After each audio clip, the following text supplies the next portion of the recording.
Hey there! So today's tutorial, I wanted to show you how to make a gift bag tag or a luggage tag. You could use it for either. I've had a few requests for this, so let me show you how to do that.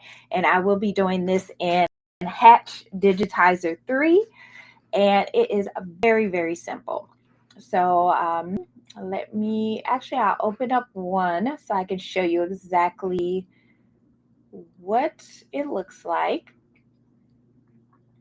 And if you see me looking two ways, I have a couple monitors here, and that is why you see me looking back and forth. Okay, so let me open this one, and it'll take a second. So like this one here. So this is a gift bag tag or a luggage tag. They could be called either one. I use it for both. So mainly luggage tags. Just this holiday season was the first time that I started seeing other people doing them as gift tags. And I'm like, you know what? Let me go ahead and make one for myself. So I did do a tutorial showing you how to put together the gift bag tag, and then now I'm going to show you how to make your own and how to add your text in here as well. All right, so I'm gonna go ahead and open up a new window, and I'm gonna just change the background color. And so here we are there. And I just Googled gift bag tag picture, and I just got an image. So let me drag that in. And if you didn't know, with Hatch, you can drag and drop, or you can use your options up here to upload your artwork or your design. And so what I am going to do is click on this, and I want to rotate this right there. All right, and then we're going to zoom in. And again, this is a very beginner friendly digitizing project, not detailed at all. So, you won't get frustrated or anything like that. Again, it's very simple, very beginner friendly. So you should have no problem making one of your own. So now that I have my image in here, I'm gonna go ahead to the digitize tab, and I am going to do this as a open shape. Okay, so with that, now I like to do mine as an open shape like I did on this one here, so I can use glitter HTV or fabric or whatever, mainly glitter HTV. And so I'm just going to do a outline trace. If you want it filled in, then you would digitize closed shape. I'm going to be using digitize open shape, so I'm going to go ahead and click on that. And you notice once I clicked on that, my stitch type opens up over here. So these are the different stitch types that you can use. So we're just going to go ahead and do a single run, and then we'll switch it to a satin stitch. And so for a simple design like this, you're just basically going to be going from corner to corner to corner to corner to corner, or to point to point. You do not want to like click, click, click, click, click. You're just creating extra nodes. And so you don't need to do that. So I'm going to just backspace. And the crosshair is a feature that you can turn on and turn off inside of Hatch. Initially, when I started working with Hatch back in December 23, I did not like the crosshairs and the sound. I definitely turned the sound off. But lately, I want to say over the last like 4 to 6 months ago, I turned on the crosshair feature, and it is very helpful. A little annoying at first, but very helpful. But it helps you really line up and make sure you're getting those nodes where you need them to be, your points. So I'm going to start here, and then I'm going to just go, and I'm just making sure everything is even. Bring it in a little bit. Then I'm going to go down here. And I do have on auto scroll. That is something that you can, a feature you can turn off in Hatch, but I find it to be very helpful. All right, so we're gonna go right there, and then right there, and then right here, and then back, and we're gonna join it where we started. And then now I'm going to move this back over, and I'm going to zoom in a little bit more, and we're now going to do our circle here, or our hole. And again, we're going to do digitize open shape. Now you could do it two ways. You could digitize open shape, or you could use your circle oval feature. I'm just going to go ahead, digitize open shape. And now, when I did the outline of the tag, I did just a left click just all the way around. Because I'm going to be going around this circle on a curve, I am going to do a right click. So I'm going to just do a right click at 4 different points. That's my 3rd point. This is my 4th point, and then back to where we started, and enter. All right, so I'm going to go back up to select. I'm going to go over here to the side to sequence, and I'm going to select the image, and I don't need that anymore. So I'm going to go ahead and delete that, and let me minimize this a little bit so you can see it better. And so now we have our tag, right? And so I am going to change that to a satin, and I'm also going to change this one to a satin. Now this one is a little bit thicker, so I am going to change the size on this. So I'm going to take it down to 0.085. That works for me.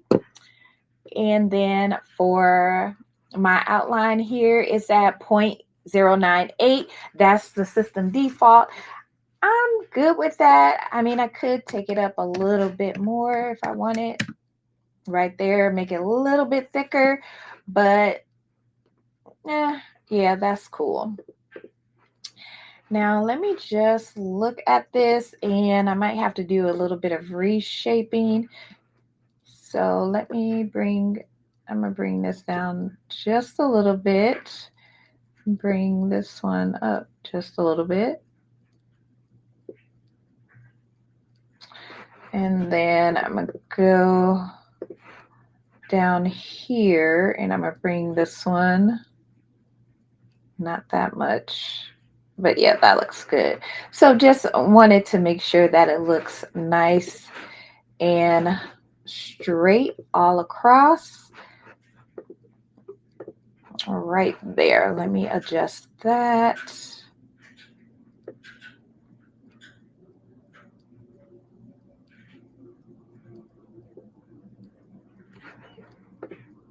Okay, that looks better. So now we want to add text to our design. So I'm going to close the digitize tab and go into the letter monogramming. And you can either put a letter or a monogram in here if you want to. Again, if you're using it for a gift tag, type whatever you want in there. Like I did on this one, I did Happy Holidays, or, you could type Merry Christmas, or you could type, the person's name or whatever you want to do. So let's type out, we'll do Merry Christmas. Oops. So I'm going to do Merry as one word, and then Christmas as another word. And just bring those to where I want them. Well, I'm going to change the font, so I'll adjust them in a minute. And I just duplicated that by accident. Okay, so I'm going to select the one that I want to change.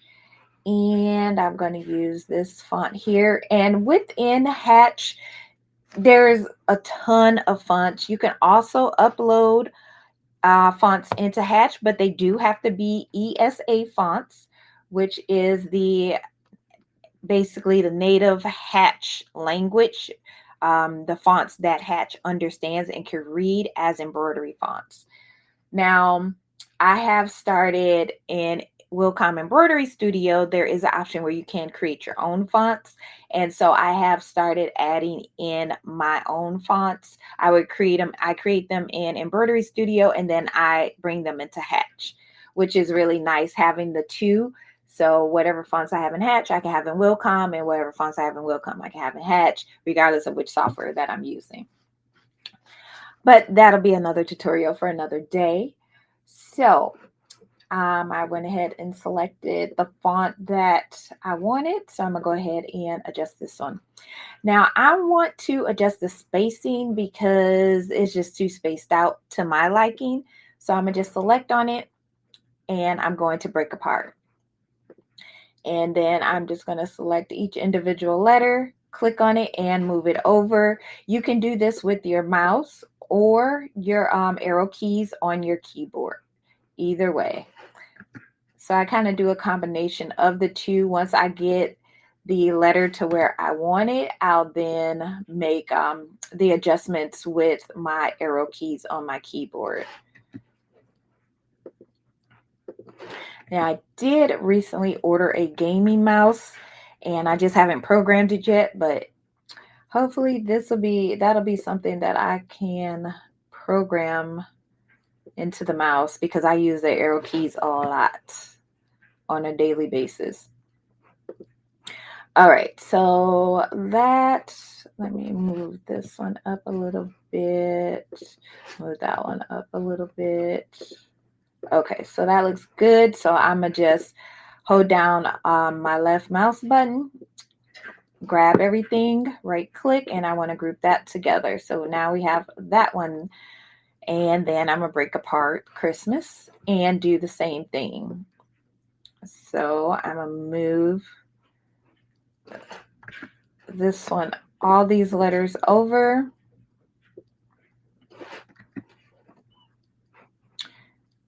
And then I'll do the same thing, select everything and group everything together. And let me move that over.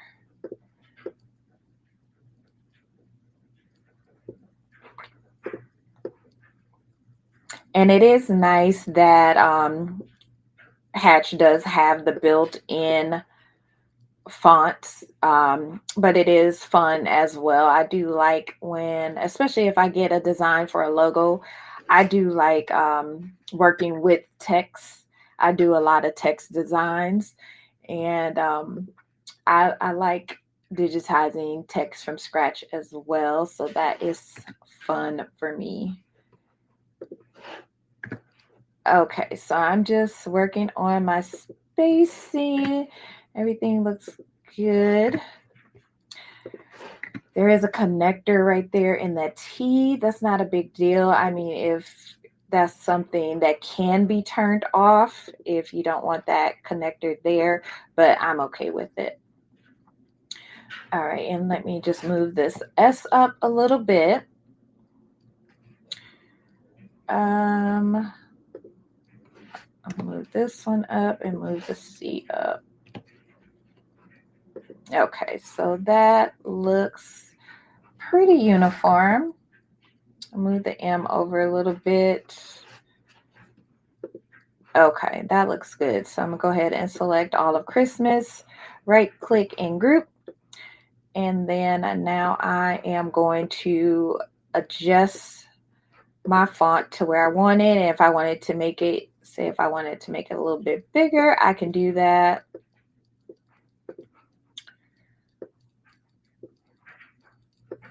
So make any adjustments that you need to. And I really do suggest, even if you don't get the full digitizer program, at least I forgot which level Hatch has. I believe 4 levels, and at least get the level where you can bring in a file that say you purchased or you have a digitizer make for you. You can bring it in and you can make slight adjustments to it depending on the level of hatch that you have.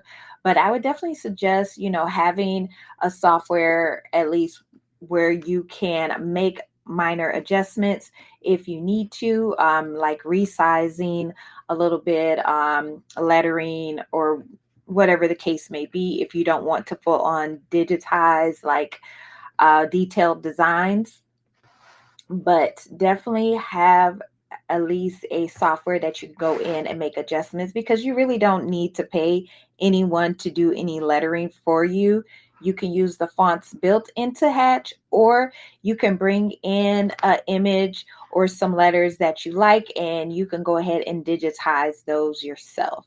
Now, when you're digitizing individual letters yourself, it is a little bit more work. You kind of have to make sure your underlay and things like that is really good, but it's definitely worth it. And there's some tutorials within Hatch Academy that you can watch as well. Okay, so I have this, I guess, where I want it. Move Mary down a little bit. And I think that is okay.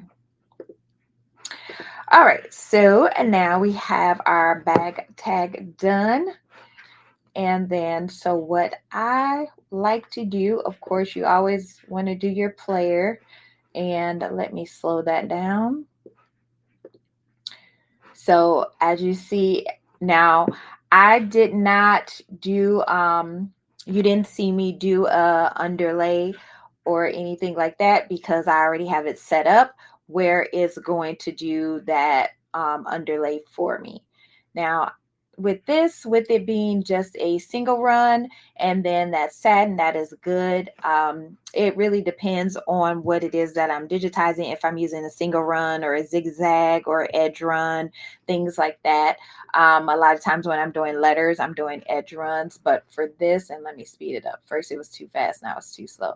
And then it's just going to show you how everything is going to stitch out. So you always want to go through and run your player on your design so you can make sure you have everything set up how you want it to stitch out, which everything looks good to me. So it's going to do our outline, then our circle, then our text. Now, if you wanted to rearrange that, you would just come over here to your sequence. And let me just go ahead and get out of the player. You could come over here to the sequence panel and say, if I wanted to move this all the way to the end, so it'll stitch out last, I can move it to the end so it'll stitch out last, or if I wanted to do the circle, our hole first, where we're going to put our ribbon through, I can move that ahead of the outline. So right here in the object or the sequence is where it gives you a layout of how what order everything is going to stitch out in. And that's why it's always important to make sure you run a simulation so you can make any adjustments, but of course do your test stitch, and that way you will be able to see if it's good, if you need to go back and make any adjustments or do anything else to the design before you actually go ahead and stitch it out. All right. And so that was our simple and easy jet tag, well, not jet tag, gift bag tag or luggage tag. And I am also going to, let me save this. Well, I haven't tested it yet. I was going to save it and provide a link so you could download it, but I need to test it first. And then I could come back and then I can upload the link. So I'm gonna just save design as, I'm gonna save it as a gift tag, and I'm just gonna put MC for Merry Christmas, and then I'm going to, let's see. Yeah, I got a blank one, holiday one I did with my name. Yeah, so I'm just named that one MC. And as you can see, EMB font for Hatch, which is you always want to save your designs. I have autosave on because I haven't had any issues getting kicked out of Hatch while I'm working on a design, but I do like to frequently save my designs. This was a pretty simple design, but if you're doing a more detailed design, I'm going up here. Once I save the design, then I continually hit this save button as I'm working, because if I'm working on a design that takes me an hour or two, I don't want to lose that work if whatever happens, my battery dies on my computer or whatever the case may be. I want to make sure I don't lose my work. So always make sure you save your work. Again, in this case, I have autosave on. So I believe it auto saves every 10. I got it set for every 10 minutes or 5 minutes or something like that. And again, that's another feature that you can set up in the settings here in the software settings. All right, so that was my tutorial showing you how to create a quick and simple I keep saying jet tags, luggage tag or gift bag tag in Hatch 3. And again, I just Googled gift bag tag image. I found the image that I liked. I saved that image and then I just drag and drop it in, or you can go up here and use your options to bring in your artwork and then just go ahead and do your outline. And if you want to, like I said earlier, if you wanted this to be a fill, you can definitely make that a fill. So right now it's an outline up here. So if I wanted to do a fill, that's how it would look. But then I would go back and do a satin stitch around the edge here. So it's not just a raw edge like that. But I'm going to change that back to a outline, and then I'm gonna have to put my satin stitch back, and then I'm gonna change that back to 100 and right back where we started. But let me know if you do have any questions. Hopefully this tutorial was helpful, and now you can make your own gift bag tag or your luggage tag. So I will see you in the next tutorial. Until next time, bye.